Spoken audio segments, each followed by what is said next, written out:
Hey, welcome back to UFOs Above Us. Tonight we're going to look at another picture with a couple structures on the moon.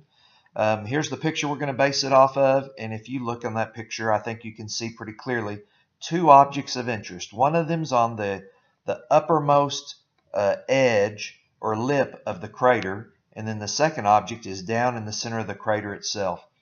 And of those two objects, I think the easier one to identify, or at least it was for me, is the one that's sitting on that ledge of the crater. And to me, it just screams airplane here on Earth.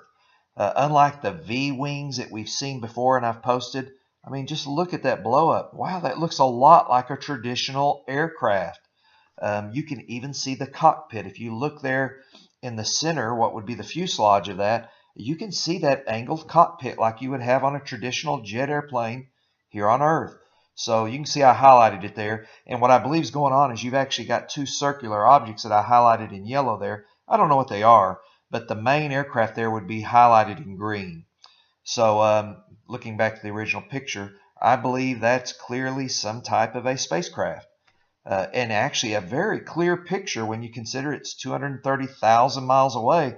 My goodness, I think that's pretty good evidence of spacecraft on the moon. But there's another object I want to talk about, and I'm struggling with this one. I really don't know what it is. But if you look at the three red arrows there, they're pointing to three things that are kind of extending out from what I believe is a large, tall, circular shaft coming out of the base of the moon. So you can even see kind of a triangular base mounting that to the base of the moon. Then you have this big pole coming up, I believe.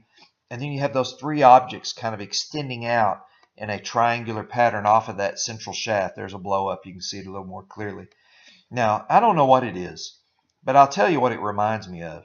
If you've ever looked at a boat motor, the props on a boat motor look very similar to that. They're bent kind of at the same angles, and the purpose of those bent circular blades on a motorboat's prop is to produce that thrust when you spin it. So I just wonder if this object we're looking at here, and again, it's those three areas that I'm pointing to with the arrows there, I wonder if that's designed to produce some kind of thrust. Now, what that would be doing, well, I don't know. I don't understand. So that's my best guess. But, you know, here's a case where I've shared a bunch of videos, and I'd love to hear your thoughts. So if somebody has an idea of what that thing we're looking at in the center of the crater is, hey, post up your comments and let us know. So again, I don't know what all this stuff is, but I do believe the thing on the sill there of the crater is an aircraft or a spacecraft. And I think it's a pretty accurate picture of one. So we got that one nailed, but y'all help me out on the one in the center of the crater. And again, always keep watching those skies.